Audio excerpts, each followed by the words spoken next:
បាទសួស្តីបងប្អូនទាំងអស់គ្នាកាលពីវីដេអូមុនខ្ញុំបានបង្ហាញពីរបៀបទាញយកកម្មវិធី Typing Master រួចមកហើយបាទអញ្ចឹងនៅក្នុងវីដេអូនេះខ្ញុំបានចង់បង្ហាញពីការទាញយកនៅកម្មវិធីខ្មែរ Unicode Typing ម្ដងបាទដើម្បីយកមកតម្លើងនៅក្នុងកុំព្យូទ័ររបស់យើងដែលយើងអត់ទាន់បានតម្លើងអញ្ចឹងដូច្នេះក៏សូមជួយបងប្អូនតាមដានទស្សនាទាំងអស់គ្នាដូចតទៅបាទ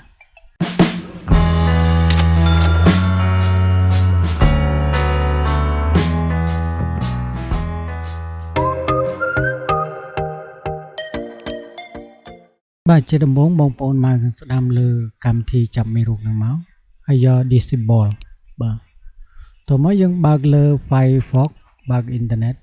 បាទតោះមកយើងវាយ search រកពាក្យថា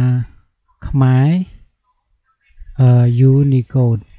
Typing បាទ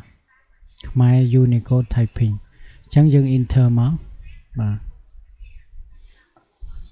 ចុច enter មកទោះមកកន្លែងនេះយើងត្រូវយកត្រង់ពាក្យថា how to download and install ខ្មែរ Unicode Typing on បាទចុចលើវានឹងមកហើយយើងធ្វើការ scroll ចុះមកក្រោម scroll មកបាទ scroll មកទៀតមក scroll ទៀតបាទអញ្ចឹងយើងរកពាក្យបាទកន្លែងនេះរកពាក្យថា download ខ្មែរ Unicode Typing បាទចុចលើនឹងមកទោះមកវាធ្វើការបង្ហាញបាទអញ្ចឹងយើងចុចលើពាក្យបាទវាបង្ហាញអញ្ចឹងយើងចុចយកពាក្យ download ទៀតបាទចុច download មកពេលនោះវា down បានហើយបាទក្រោយពីយើងទាញយកកម្មវិធីនឹងបានរួចរាល់ហើយយើងមកបើកនៅ folder នៅក្នុងកុំព្យូទ័ររបស់យើងបងប្អូនចុចរកកន្លែងពាក្យថា download នេះ file ដែលយើង download មិញបាទយើង download មិញយើងទាញយកទៅដាក់លើ desktop មកបាទស្រួលយើងធ្វើ extra វាបាទអញ្ចឹងយើងធ្វើការម៉ៅខាងស្ដាំលើ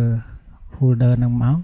ហើយយក extra វាបាទ extra to ខ្មែរ Unicode Typing នឹងមកបាទអញ្ចឹងវា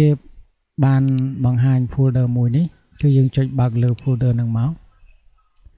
បាទចុចបើកវាទៅបាទតោះមកយើងឃើញសូសដែលយើងត្រូវតម្លើងអញ្ចឹងយើងមកខាងស្ដាំយកពាក្យ run as administrator បាទចុចលើនឹងមកតោះមកយើងរងចាំតិចយើងចុចយក next បាទ next ទៀតមកបាទអញ្ចឹងយើងធ្វើការតម្លើងរួចរាល់ហើយបាទចុចយក pen នេះទៅបាទចុចខ្វែងវាចោលមកបាទអញ្ចឹងយើងធ្វើការតម្លើងនៅក្នុងកុំព្យូទ័រយើងបានហើយយើងចុចបើកមកនេះដោយសារខ្ញុំមានឈ្មោះស្រាប់ខ្ញុំឧទាហរណ៍សិនបាទអញ្ចឹងការធ្វើការតម្លើងរបស់យើងបានរួចរាល់ហើយបាទអញ្ចឹងការតម្លើងកម្មវិធីនេះយើងបានតម្លើងបានរួចរាល់ហើយអញ្ចឹងសូមអរគុណច្រើនដែលបងប្អូនតាមដានទស្សនាបាទអញ្ចឹងបាទហើយនៅវីដេអូក្រោយខ្ញុំនឹងរៀបចំធ្វើការបង្ហាញអំពីការរបៀបនៃការហ្វឹកហាត់កម្មវិធី Typing Master និង Unicode ខ្មែរបាទនៅពេលនេះសូមអរគុណ